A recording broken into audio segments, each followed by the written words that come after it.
We have to begin the program. 67 years in the broadcast booth. Vin Scully, what a legend.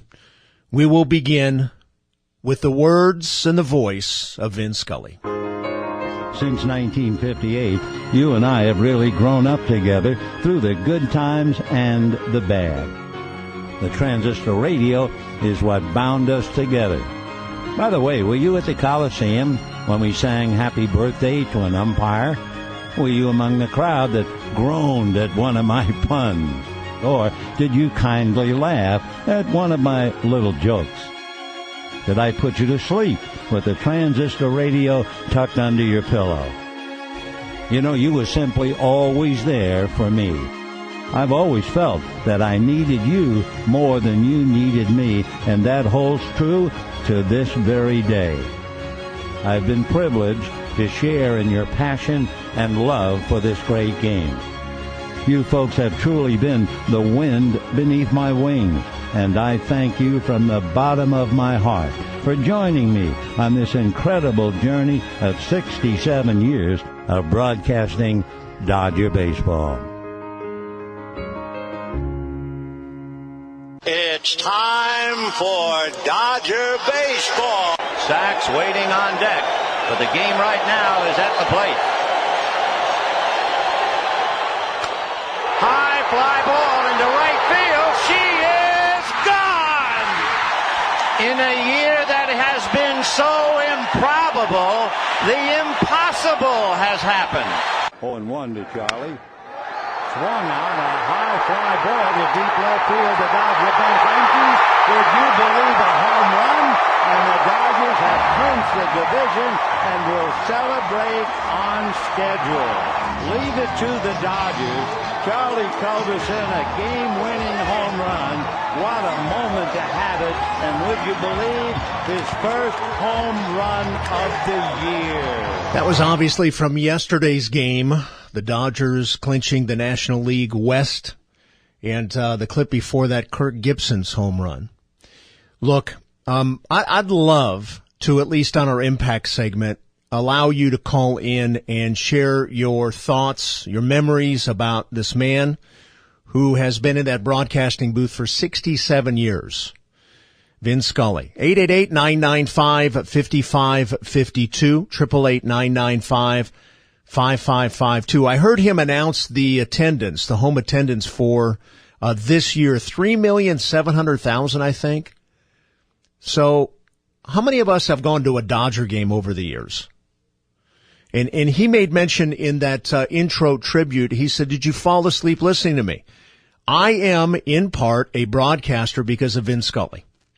I grew up with a little transistor under my pillow, as I wonder how many of you did as well. And I remember just thinking it's magical to hear this man call the Dodgers. We have grown up in Southern California and have been spoiled. We had Chick Hearn. We've got Bob Miller, Chick Hearn, obviously Lakers, Bob Miller Kings, and Vin Scully Dodgers. Some of the greatest broadcasters of all time. So I thought we would begin, at least for Impact, and again, allow you to share any thoughts, any reflections. We may not get any calls. We may get a full board. I don't know. But I could not begin this radio program without a tribute to Vin Scully. And just what an amazing role model this man has been.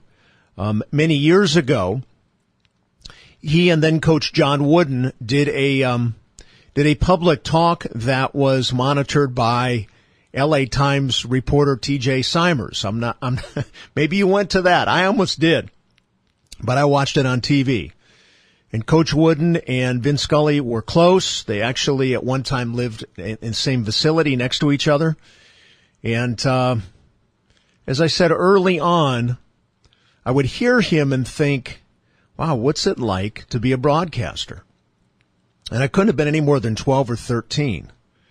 And little did I know, about 15 plus years later, I would be behind a microphone. But more than anything, and again, if you would like to call and just share any thoughts, maybe you watched the game on television yesterday. I actually hadn't planned on watching it and flipped on the eighth inning and canceled all my plans. And it was only apropos that the Dodgers would tie it in the ninth and obviously win in extra innings and win the championship.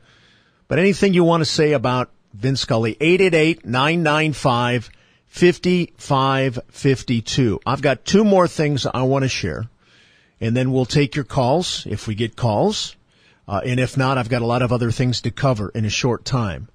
When I think of a career that lasted 67 years, and this is a career by which we all are privy to the craft. We've listened to Vin on and off for how many years?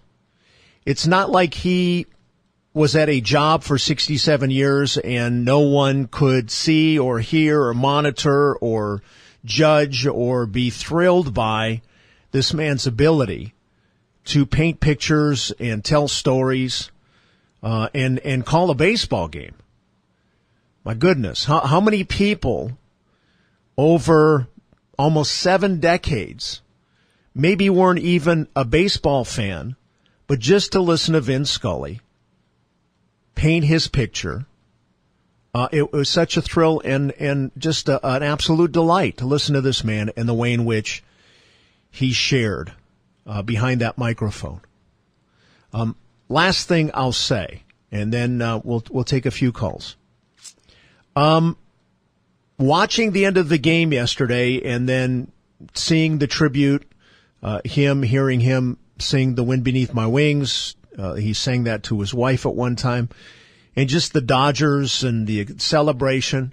There was a part of me that was kind of sad. Like, I grew up with this guy, and that era is, well, it for all intents and purposes, it's over.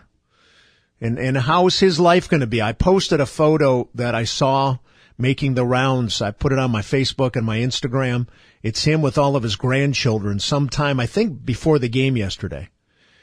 And let's just keep Vin Scully and Sandy and the whole family in our prayers, that they will have a deep and rich life from here on.